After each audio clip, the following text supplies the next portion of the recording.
Class 9th NCERT mathematics के इस video में आप अध्याय 15 प्रायिकता से 10 मोस्ट इम्पोर्टेंट MCQs को समझेंगे। ये MCQs आने वाले स्कूल एग्ज़ाम और कम्पिटिटिव एग्ज़ाम के लिए इम्पोर्टेंट हैं। नमस्कार, मैं अनिल आयतान के साथ आप थिंक डिफरेंट लर्न बेटर। तो आइए अब हम समझते हैं कि किसी घटना घटने की प्रायिकता को हम किस प्रकार ज्ञात करते हैं। तो एक घटना E की प्रायिकता जिसे हम PE से व्यक्त करते हैं निम्नलिखित से दी जाती है। तो PE यानी E घटना घटने की जो प्रायिकता है वो बराबर होती है अभिप्रयोगों की संख्या जिनमें घटना घटित हुई है बटे में अभिप्रयोगों की कुल संख्या, या हम इसको इस प्रकार भी व्यक्त कर सकते हैं PE यानी E घटना घटने की प्रायिकता बराबर अनुकूल परिणामों की संख्या बटे परिणामों की कुल संख्या। अब ये हमारे पास शब्द आया अभिप्रयोग। तो अभिप्रयोग क्या है? अभिप्रयोग एक क्रिया है जिसमें एक या अधिक परिणाम प्राप्त होते हैं। हम उदाहरण की सहायता से समझते हैं कि अभिप्रयोग क्या है।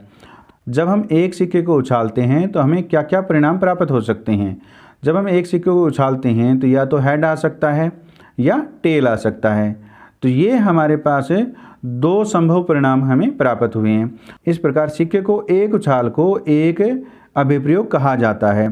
तो इस प्रकार एक सिक्के को जब हमने एक बार उछाला तो उसको हम क्या कहते हैं? अभिप्रयोग कहते हैं। जहाँ सिक्के को उछालने पर दो संभव परिणाम हमें प्राप्त हुए हैं, या तो हेड आ सकता है या टेल आ सकता है। तो ये क्या है? परिणामों की कुल संख्या हो गई है। तो इसमें अनुकूल परिणाम क्या है? यानी अनुकूल परिणाम वो होता है जिस घटना की हमें प्रायिकता ज्ञात करनी है। जैसे हमने यहाँ पे हेड की प्रायिकता ज्ञात करनी है कि एक सिक्के को उछालने पर हमें हेड प्राप्त हो, तो उसकी प्रायिकता को हम इस प्रकार व्यक्त करते हैं P ब्रैकेट में H यानी घटना हमारे पास हेड है, तो इसको हम इस प्रकार व्यक्त करेंगे। तो अनुकूल परिणामों की संख्या यानी हेड आने की संख्या कितनी है? एक है, तो ये तो एक हो गया, बटे में परिणामों की कुल संख्या यानी परिणाम कितने हैं? दो हैं, तो बटे में हम दो कर देते हैं। तो इस प्रकार हेड आने की जो प्रायिकता है वो 1/2 है। इसी प्रकार यदि हम पासे को फेंकते हैं तो पासे पर 1 से लेकर 6 डॉट अंकित होते हैं। तो पासे में कोई भी संख्या आ सकती है, 1 आ सकती है, 2 आ सकती है, 3 आ सकती है, 4 आ सकती है, 5, 6 आ सकती है। तो इस प्रकार 1 से लेकर के 6 तक कोई भी संख्या एक पासे को फेंकने पर आ सकती है। एक पासे को एक बार फेंकना अभिप्रयोग कहलाता है और ये इसकी सभी संभव घटनाएं हैं। अब इसमें हमने किसी घटना घटने की प्रायिकता ज्ञात करनी है। तो जैसे हम ये ज्ञात करते हैं कि P ब्रैकेट सम संख्या यानी सम संख्या आने की क्या प्रायिकता है, उसको हम इस प्रकार ज्ञात करते हैं। इसमें सम संख्याएं कौन कौन सी आ सकती हैं? 2, 4, 6 आ सकते हैं। तो ये क्या है? इसके अनुकूल परिणाम हैं। तो 2, 4, 6 ये कितने हैं? 3 हैं। तो ये क्या हो गए? अनुकूल परिणामों की संख्या होगी, या हम इसको ऐसे कहें अभिप्रयोगों की संख्या जिनमें घटना घटित हुई है। तो जब हमने एक पासे को फेंका तो उसमें जो सभी संभव परिणाम आए वो क्या होती है? कुल संख्या होती है, या उसको हम परिणामों की कुल संख्या कहते हैं। तो वो कितनी है? 6 हैं, तो बटे में हम 6 कर देंगे। तो इसको हम हल करते हैं, 3 से 6 को काटेंगे 2 आ गया, तो ये बराबर आ गया 1/2। आइए अब हम इस अध्याय से 10 मोस्ट इम्पोर्टेंट MCQs को 1 बाय 1 सॉल्व करते हैं। तो हमारे पास क्वेश्चन फर्स्ट है, एक क्रिकेट मैच में एक बल्लेबाज 50 गेंदों में 18 बार चौका मारता है, चौका मारे जाने की प्रायिकता है। तो यानी अब जो घटना क्या घटनी है कि चौका मारे जाने की हमें प्रायिकता ज्ञात करनी है। तो E की जगह क्या आ गया? चौका मारा जाना। तो हमारे पास परिणामों की कुल संख्या, परिणामों की कुल संख्या यानी बल्लेबाज द्वारा कितनी गेंदें खेलेगी? 50 गेंदें खेलेगी। तो 50 गेंदें क्या होगी? परिणामों की कुल संख्या होगी। और इन गेंदों पर उसने चौका कितनी बार मारा? 18 बार मारा। ये क्या होगी? अनुकूल परिणामों की संख्या होगी। तो आइए अब हम इसको हल करते हैं।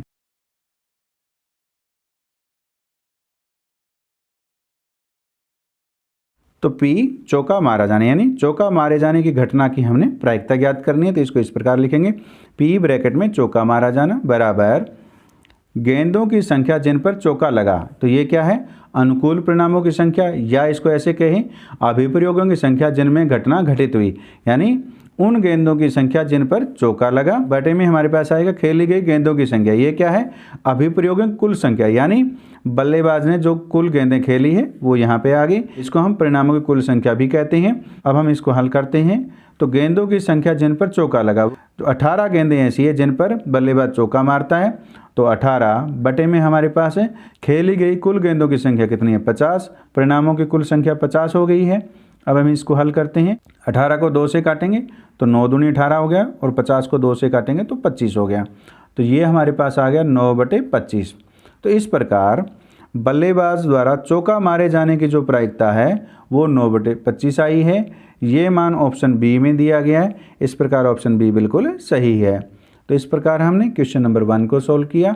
आइए अब हम क्वेश्चन नंबर 2 को सॉल्व करते हैं। तो क्वेश्चन नंबर 2 में है 3 सिक्कों को एक साथ 400 बार उछाला गया। 3 चित आने की बारंबारता 40 है। 3 चित आने की प्रायिकता है। अब हमने 3 सिक्कों को 400 बार उछाला और उनमें से 3 चित आने की जो बारंबारता, यानी 3 चित कितनी बार आया, वो कितनी बार आया, 40 बार आया, और हमें 3 चित आने की प्रायिकता ज्ञात करनी है। तो इसको हम इस प्रकार लिखेंगे।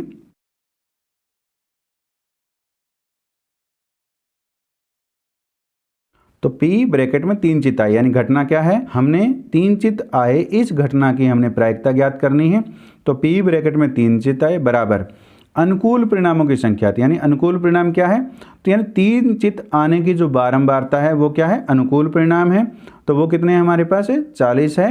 यानी जिस घटना की हमने प्रायिकता ज्ञात करनी है उस घटना घटने की जो संख्या है वही क्या होती है, अनुकूल परिणाम होते हैं।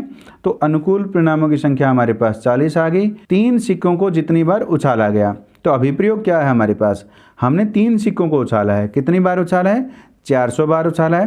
तो यानी 3 सिक्कों को जितनी बार उछाला गया वो क्या हो गए, परिणामों की कुल संख्या होगी, या ऐसे कहें अभिप्रयोगों की कुल संख्या होगी। तो वो हमारे पास 400 है। तो बटे में हम 400 कर देते हैं। तो इसको हम हल करते हैं। तो 400 को 40 से काटेंगे तो ये 10 पे कट गया। तो ये हमारे पास आ गया 1/10 आ गया। इस प्रकार 3 चित आए इसकी प्रायिकता 1/10 है। ये मान ऑप्शन सी में दिया गया है। इस प्रकार ऑप्शन सी बिल्कुल सही है। इस प्रकार हमने क्वेश्चन नंबर 2 को सॉल्व किया। आइए अब हम क्वेश्चन नंबर 3 को सॉल्व करते हैं। तो क्वेश्चन नंबर 3 में है आटे की उन 11 थैलियों में जिन पर 5 किलोग्राम अंकित है, वास्तव में आटे के भार किलोग्राम में है। तो ये हमारे पास 11 थैलियों में जो आटे का भार है वो दिया गया है। अब हम देख रहे हैं इन थैलियों में 5 किलोग्राम से कम है भार, इन थैलियों में 5 किलोग्राम से ज़्यादा है, इसमें कम है, इनमें ज़्यादा है और इसमें 5 किलोग्राम है। तो यदृच्छा चुनी गई एक थैली में 5 किलोग्राम से अधिक आटा होने की प्रायिकता है। तो हम इनमें से कोई एक थैली चुनते हैं, उसका भार 5 किलोग्राम से अधिक हो, इसकी हमने प्रायिकता ज्ञात करनी है। तो इसको हम इस प्रकार ज्ञात करेंगे। P ब्रैकेट में लिखेंगे 5 किलोग्राम से अधिक आटा बराबर 5 किलोग्राम से अधिक भार वाली आटे की थैलियों की संख्या बटे में थैलियों की कुल संख्या। तो इस प्रकार हमारे पास 5 किलोग्राम से अधिक भार वाले आटे की थैलियों की संख्या कितनी है, उनको हम गिनते हैं। 1 2 3 4 5 6 7 हैं। तो वो आ गया हमारे पास 7, और बटे में थैलियों की कुल संख्या। तो थैलियों की कुल संख्या हमारे पास 11 दी गई है, तो बटे में हम 11 कर देंगे। इस प्रकार यदृच्छा चुनी गई एक थैली जिसमें 5 किलोग्राम से अधिक आटा हो उसकी प्रायिकता 7/11 आई है। ये मान ऑप्शन डी में दिया गया है। इस प्रकार ऑप्शन डी बिल्कुल सही है। तो इस प्रकार हमने क्वेश्चन नंबर 3 को सॉल्व किया। आइए अब हम क्वेश्चन नंबर 4 को सॉल्व करते हैं। तो क्वेश्चन नंबर 4 में है एक क्रिकेट मैच में एक महिला बल्लेबाज द्वारा खेली गई 30 गेंदों में 6 बार चौका मारती है। यानी बल्लेबाज कुल गेंदें 30 खेलती है और उसमें से 6 बार चौका मारती है। तो चौका नए मारे जाने की प्रायिकता है। अब हमें चौका नए मारे जाने की प्रायिकता ज्ञात करनी है। तो इसको हम इस प्रकार ज्ञात करेंगे।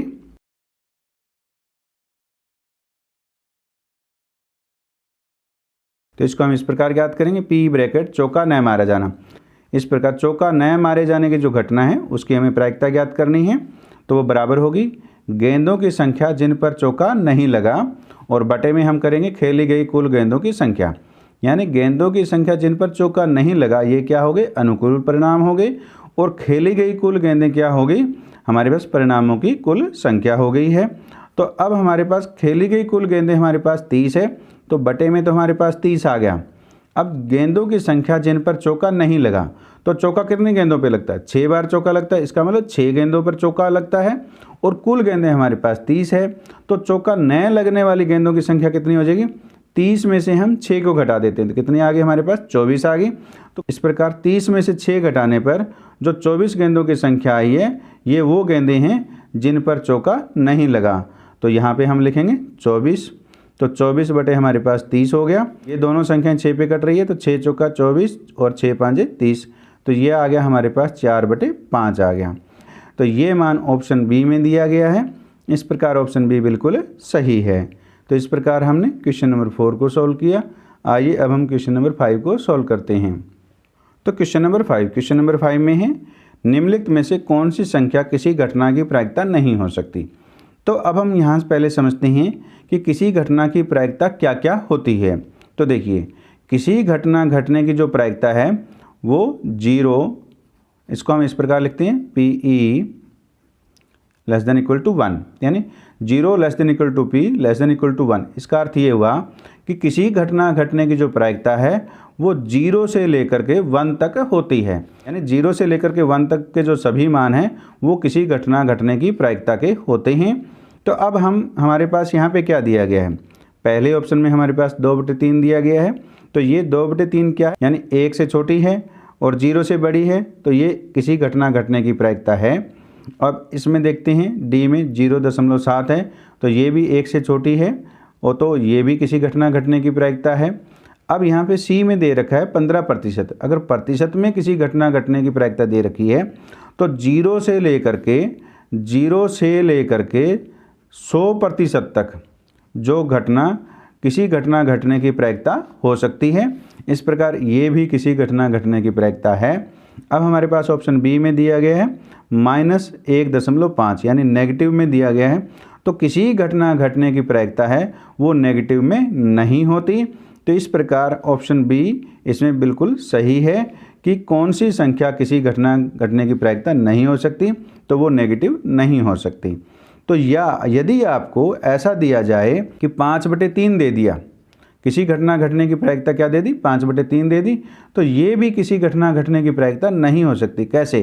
क्योंकि इसका अर्थ ये नहीं है कि सारी जो पॉजिटिव संख्याएं हैं वो घटना घटने की प्रायिकता होती है, क्योंकि घटना घटने की जो प्रायिकता है वो 0 से लेकर के 1 तक होती है। यदि मान 1 से बड़ा है, जैसे 5/3 है, ये क्या है? ये >1 है। तो अगर ये मान 1 से बड़ा है तो भी ये घटना घटने की प्रायिकता नहीं हो सकती। तो इस प्रकार हम कह सकते हैं किसी घटना घटने की प्रायिकता 0 से लेकर के 1 तक होती है, और प्रतिशत में है तो वो 0 से लेकर के 100% तक होगी, और अगर नेगेटिव में दे रखी है तो वो घटना घटने की प्रायिकता नहीं होगी, और यह मान ऐसा दिया गया है जिसका मान 1 से बड़ा है तो वो भी किसी घटना घटने की प्रायिकता नहीं हो सकती।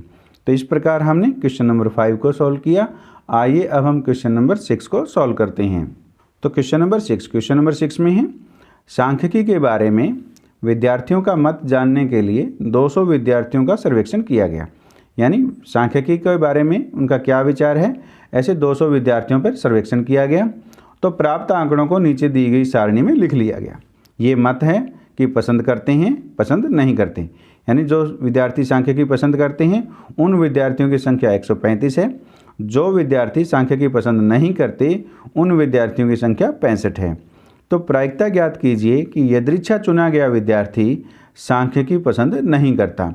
अब हमें ऐसे विद्यार्थी की प्रायिकता ज्ञात करनी है कि जो सांख्यिकी पसंद नहीं करता। तो इसको हम इस प्रकार हल करेंगे। P ब्रैकेट में विद्यार्थी सांख्यिकी पसंद नहीं करता बराबर सांख्यिकी नए पसंद करने वाले विद्यार्थियों की संख्या बटे में विद्यार्थियों की संख्या। तो अब देखिए हमारे पास सांख्यिकी नए पसंद करने वाले विद्यार्थियों की संख्या कितनी दे रखी है? 65 दे रखी है, तो उसको हम यहाँ पे रखेंगे, और बटे में विद्यार्थियों की कुल संख्या। तो कुल विद्यार्थी हमारे पास कितने दिए गए हैं? 200, तो बटे में हम 200 कर देंगे। अब हम इसको हल करते हैं, तो 13 5 65 और 40 5 200 होते हैं। तो इस प्रकार इसका जो मान आया है वो 13/40 आया है। तो इस प्रकार यदृच्छा चुना गया विद्यार्थी जो सांख्यिकी पसंद नहीं करता उसकी प्रायिकता 13/40 है। ये मान ऑप्शन ए में दिया गया है। इस प्रकार ऑप्शन ए बिल्कुल सही है। तो इस प्रकार हमने क्वेश्चन नंबर 6 को सॉल्व किया। आइए अब हम क्वेश्चन नंबर 7 को सॉल्व करते हैं। क्वेश्चन नंबर 7 में किसी कक्षा के विद्यार्थियों की एक मेडिकल परीक्षा में निम्नलिखित रिकॉर्ड किए गए रक्त समूह, यानी विद्यार्थियों का रक्त समूह ए बी या ओ है। तो ए वाले विद्यार्थियों की संख्या 10 है और जिन विद्यार्थियों का ब्लड ग्रुप बी है उनके विद्यार्थियों की संख्या 12 है और ए बी वाले विद्यार्थियों की संख्या 13 है। ओ जो ब्लड ग्रुप है यानी रक्त समूह वाले विद्यार्थियों की संख्या 5 है। तो ये हमारे पास रिकॉर्ड दर्ज किया गया। इस कक्षा में से एक विद्यार्थी को यादृच्छिक रूप से चुना जाता है। इस विद्यार्थी का रक्त समूह बी होने की प्रायिकता है, यानी अब हमने यादृच्छिक रूप से एक विद्यार्थी चुनना है और उस विद्यार्थी का रक्त समूह बी हो, उसकी हमने प्रायिकता ज्ञात करनी है। तो इसको हम इस प्रकार ज्ञात करेंगे।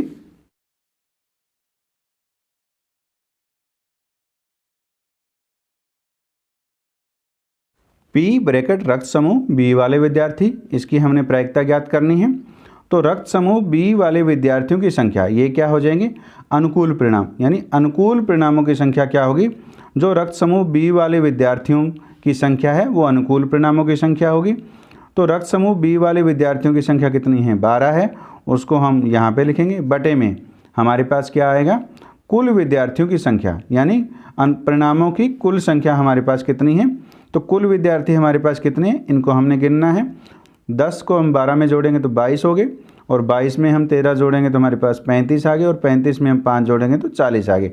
यानी विद्यार्थियों की जो कुल संख्या वो कितनी है, 40 है। तो बटे में हम 40 कर देते हैं। अब हम इसको हल करते हैं तो ये 4 तिये 12 हो गया। 4 से हम 40 को काटेंगे तो ये 10 पे कट गया। तो इस प्रकार इसकी प्रायिकता कितनी आ गई, 3/10 आ गई। तो रक्त समूह बी वाले विद्यार्थी की जो प्रायिकता है वो 3/10 है। ये मान ऑप्शन सी में दिया गया है। इस प्रकार ऑप्शन सी बिल्कुल सही है। तो इस प्रकार हमने क्वेश्चन नंबर 7 को सॉल्व किया। आइए अब हम क्वेश्चन नंबर 8 को सॉल्व करते हैं। तो क्वेश्चन नंबर 8 में है 19 से 36 महीने की आयु वाले 364 बच्चों पर किए गए सर्वे में यह पाया गया कि 91 बच्चे आलू के चिप्स खाना पसंद करते हैं। यानी जिन बच्चों की उम्र 19 से 36 महीने हैं उन 364 बच्चों पे सर्वे किया गया और यह पाया गया कि 91 बच्चे आलू के चिप्स खाना पसंद करते हैं। इनमें से एक बच्चा यदि यादृच्छिक रूप से चुना जाता है तो इसकी प्रायिकता है कि वह बच्चा आलू के चिप्स पसंद नहीं करता। यादृच्छिक रूप से एक बच्चा चुनेंगे और वो आलू के चिप्स पसंद नहीं करता, इसकी हमने प्रायिकता ज्ञात करनी है। इसको हम इस प्रकार ज्ञात करेंगे।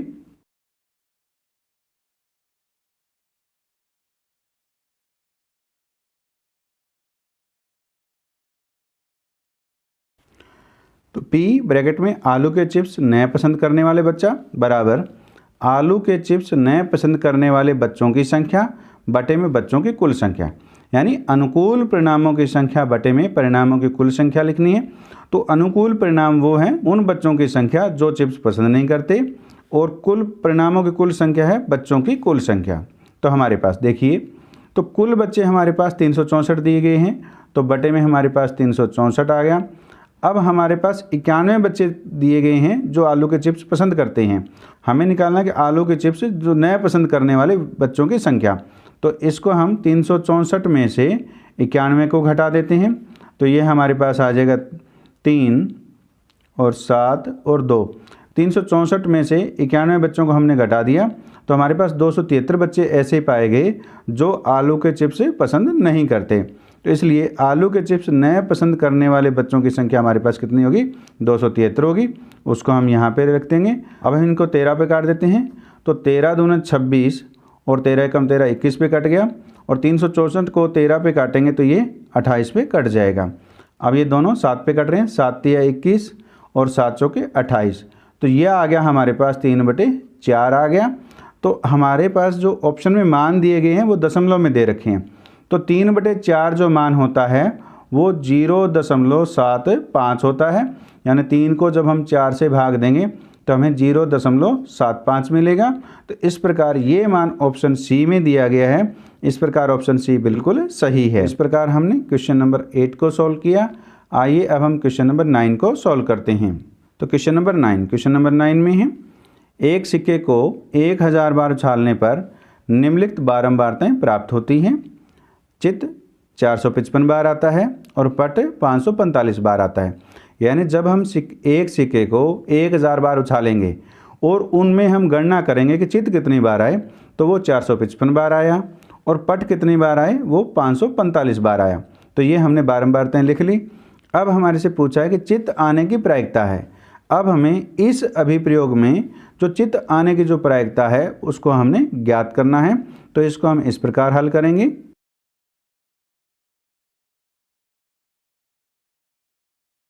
P ब्रैकेट में चित्त लिखेंगे बराबर चित्तों के आने की संख्या, यानी चित्त कितनी बार आता है उनकी संख्या, बटे में एक सिक्के को जितनी बार उछाला गया। तो अब देखिए, अब हमारे पास एक सिक्के को 1000 बार उछाला गया है, तो बटे में हमारे पास 1000 आ गया। अब इसमें से चित्त आने की जो संख्या है वो कितनी है, 455 है। तो यहाँ पे हम 455 लिख देंगे। अब हम इसको हल करते हैं तो 5 से काटते हैं, तो ये 455 को 5 से काटेंगे 91 पे कट गया, और इसको हम 5 से काटेंगे तो ये 200 पे कट गया। तो इस प्रकार चित्त आने की जो प्रायिकता है वो 91/200 है, और ये मान ऑप्शन सी में दिया गया है। इस प्रकार ऑप्शन सी बिल्कुल सही है। तो इस प्रकार हमने क्वेश्चन नंबर 9 को सॉल्व किया। आइए अब हम क्वेश्चन नंबर 10 को सॉल्व करते हैं। तो क्वेश्चन नंबर 10 में है, 2 बच्चों वाले 1500 परिवारों की यादृच्छा चयन किया गया है और निम्नलिखित आंकड़े लिख लिए गए हैं। यानी हमने कोई 1500 परिवार चुने हैं और जिनमें 2 बच्चे हो, और उनमें हमने ये आंकड़े लिखे हैं। परिवारों में लड़कियों की संख्या, यानी जिन परिवारों में 2 लड़कियां हैं उनकी परिवारों की संख्या 475 है, और जिनमें 1 लड़की है उन परिवारों की संख्या 814 है, और जिनमें कोई लड़कियां नहीं हैं, यानी 2 बच्चे हैं उनमें लड़कियां नहीं हैं, इसका अर्थ है कि उनमें 2 लड़के हैं, उन परिवारों की संख्या 211 है। अब यदृच्छा चुने गए उस परिवार में 2 लड़कियां हों की प्रायिकता है। अब 1500 परिवारों में से एक परिवार हमने यादृच्छिक रूप से चुनना है, यानी एट रैंडम चुनना है, और उस परिवार में 2 लड़कियां हों उसकी हमने प्रायिकता ज्ञात करनी है। तो इसको हम इस प्रकार ज्ञात करेंगे।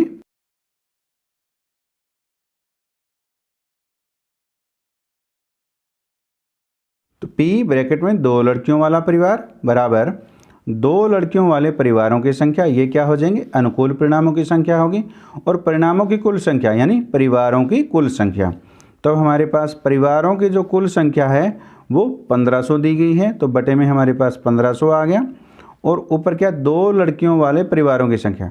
तो 2 लड़कियों वाले परिवारों की संख्या कितनी है, 475 है। अब हम इसको हल करते हैं, इनको हम 5 पे काटते हैं, तो 475 को जब हम 5 से काटेंगे तो ये हमारे पास 95 आ गया, और इसको हम 5 से काटेंगे तो ये हमारे पास 300 आ गया। फिर हम 5 पे काट देते हैं तो 19×5 = 95 हो गया। 300 को 5 से काटेंगे तो ये 60 पे कट गया। तो इस प्रकार इसका मान आ गया 19/60 आ गया है। ये मान ऑप्शन डी में दिया गया है। इस प्रकार ऑप्शन डी बिल्कुल सही है। इस प्रकार हमने इस वीडियो में अध्याय 15 प्रायिकता के 10 मोस्ट इम्पोर्टेंट MCQs को सॉल्व किया। उम्मीद है इस वीडियो में समझाए गए सभी प्रकार के MCQs आपको समझ में आए हैं तो वीडियो को लाइक कीजिए, और ऐसे ही वीडियो प्राप्त करने के लिए चैनल को सब्सक्राइब कीजिए और बेल आइकन को प्रेस कर ऑल को सेलेक्ट कीजिए ताकि नए वीडियो आने पर आपको नोटिफिकेशन प्राप्त हो सके। धन्यवाद।